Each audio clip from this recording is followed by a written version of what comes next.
Boa noite a todos e todas, que eu posso mais Paima. Espero que todos e todas estejam bem. Vamos dar início a mais uma aula, né? Tomando aqui como base a aula da semana passada, né? Que discutiu o que é história, tá? E ainda nessa linha de trazer discussão para o campo da história, no sentido de entender a sua metodologia, a sua ciência, né? Como ela se estrutura.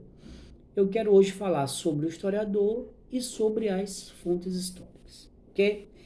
Então, em primeiro lugar, o que faz o historiador? Né? O historiador é um profissional do conhecimento, um profissional da pesquisa, né?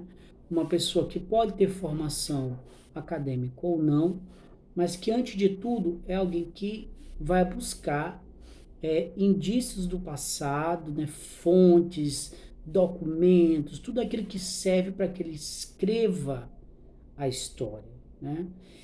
Então ele pesquisa essas fontes, ele analisa com muito cuidado, depois escreve e no final divulga para a sociedade que essa é a, vamos dizer assim, a destinação final da produção do conhecimento histórico, né? É você trazer para a sociedade um conhecimento, uma visão muito fundamentada a respeito do passado, tá? Então, esse pesquisador, né, esse cientista, desenvolve esse trabalho com métodos próprios, específicos, né, que são elementos da própria ciência da história, e a partir, né, desse processo que ele consegue construir aí uma visão, um conhecimento, uma narrativa sobre o que aconteceu no passado, né? Mas claro, sempre amparado nas chamadas fontes históricas, nos vestígios que dão a ele a possibilidade de produzir conhecimento sério, fidedigno e com sustentação, tá? Então, o historiador, ele desempenha esse papel, né? Então, onde a gente pensar o historiador como alguém que vive no passado, o historiador é um indivíduo que está no presente, né? Uma pessoa que trabalha, desenvolve suas pesquisas no presente, porém, muitas das vezes, para responder questões do presente, ele recorre ao passado, tá? Questões que muitas das vezes também a gente não tem o conhecimento profundo, tá? A forma de a gente encontrar a raiz desse problema é recorrendo ao passado, recorrendo à história, certo? E é isso que o historiador faz, tá? Ele recorre ao passado para trazer aí uma discussão ou dar respostas a questões do presente, certo? Então, professor, como é que o historiador ele consegue produzir uma obra consistente, uma obra que tem uma ética, que tem uma verdade, que tem um compromisso, né, com os procedimentos corretos da ciência? Para que o historiador ele possa produzir conhecimento histórico, escrever sobre a história, divulgar a história para a sociedade, ele precisa das fontes históricas, né? Então, esse conjunto de indícios, né, de vestígios do passado, que são legados para a posteridade, né, e serve de embasamento para o historiador, tá? Então, o historiador ele não vai escrever, produzir sem fonte, né, sem um vestígio, sem um indício, né? Então, do contrário, seria um outro tipo de produção, né? Seria literatura, seria ficção, e história é ciência, tá? Então a gente produz com base nesses vestígios, nessas fontes, e a partir daí é que a gente consegue construir uma narrativa histórica apropriada, né? De acordo com a ciência da história, ok? Então, quais são os tipos de fonte, né? Antes de falar quais são os tipos de fonte, é que lembrar é, o Mark Bloch, que eu citei na aula passada, né? A respeito do que o historiador faz com as fontes, tá? Então, o historiador precisa ter métodos próprios, né? Próprios que eu digo, métodos da ciência da história, da qual ele se preocupa em utilizar, né? Mas que as fontes por si só elas não falam. Então, o historiador ele precisa investigar e fazer as perguntas corretas a essas fontes, de maneira que ele tenha aí o resultado esperado, tá? Então, a fonte por si só, né, esses indícios eles não vão falar, né? Então, cabe ao historiador fazer esse papel, né? Essa mediação, conseguir fazer a pergunta devida para que a gente tenha um retorno, para que a gente tenha uma resposta adequada também, certo? E segundo o José da Assunção Barros, né, nós temos 4 tipos de fontes, né?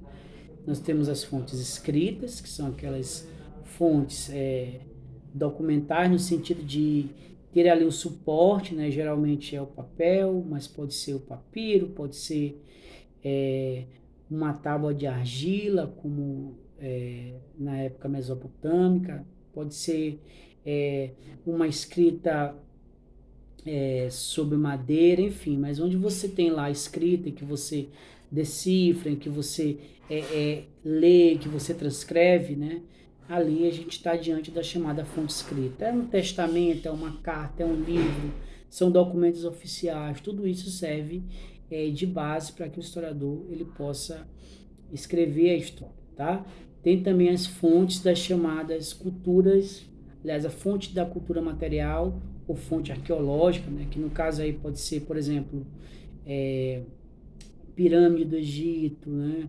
Os templos maias, e tantas outras construções que civilizações antigas fizeram que a gente tem como acessar hoje e conhecer esses monumentos e entender a sua relevância e por que que eles são importantes é justamente pelo fato de eles dizerem muito sobre esses povos, né? Então, eles deixam para a gente aí as suas marcas, os seus vestígios, e a gente vai buscar aí a interpretação, né? O estudo, para entender melhor o que aconteceu.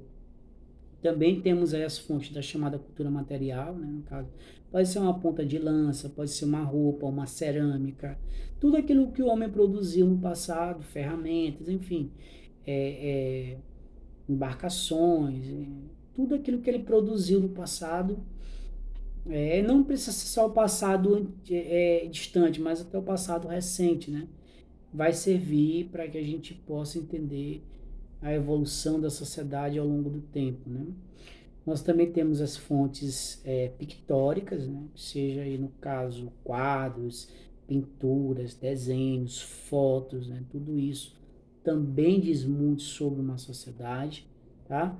E nós temos, por último, as chamadas fontes orais, ou seja, aquelas fontes onde a gente tem um registro, né, do testemunho de quem viveu determinado evento importante da história, né? Então, também é considerado uma fonte, né, importante, tá?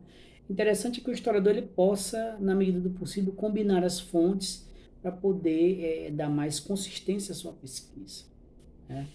Então, trazendo um pouquinho essa discussão para uma questão que nos é cara na atualidade, né? Por exemplo, as fake news, principalmente fake news em relação à história, tá? Mais do que nunca é necessário que a gente saiba fazer a leitura correta de muitas divulgações que são feitas e nem sempre elas têm uma sustentação ou um amparo na historiografia, na documentação, né?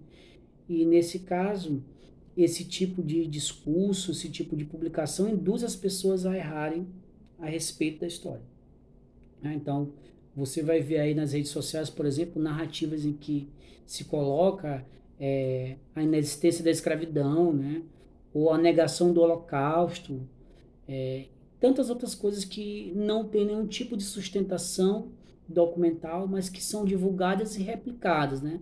Daí a gente compreendeu quão é importante hoje você fazer um trabalho de pesquisa, uma história que tenha uma sustentação correta e tenha uma ética também, tá? Então, isso tudo diz muito sobre o trabalho do historiador, mas o trabalho do historiador ético, né? Que não vai lá produzir algo que não tenha sustentação, ou muito menos induzir as pessoas a errarem, tá? Então, eu deixo aqui o nosso questionamento, tá? Para a gente continuar discutindo no grupo, né? E hoje o questionamento é exatamente sobre esse último ponto, né? O que vocês acham, né, nesse momento de muitas fake news, né, de muitas mentiras circulando nas redes sociais, inclusive mentiras sobre a história, né? O que vocês acham do papel do historiador nesse momento, né?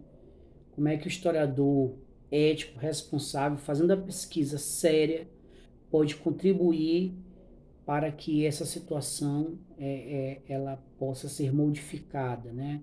Ela possa ser superada, tá? Porque, afinal de contas, né? Mentira tem perna curta, né? Mas muitas pessoas hoje estão se apegando a essas mentiras pela própria dinâmica da comunicação que existe na atualidade, né? Então, as pessoas têm muita informação, mas não conseguem traduzir isso em conhecimento, certo? Então, digo para vocês porque a gente acaba se conectando com muita gente e percebendo que há, né, esse tipo de replicação de informação que não agrega, né, não soma, né? Pelo contrário, só confunde. Então, a partir disso, né, qual é o papel do historiador, como é que ele pode contribuir, né? Como a história, como o ensino também, né, da história, a disciplina que vocês estão tendo hoje pode ajudar vocês a não cair em fake news, a não cair nessas falácias, tá? Então, comentem aí no nosso grupo, ok? Vou aguardar os comentários e a gente continua a nossa aula. Tchau, tchau.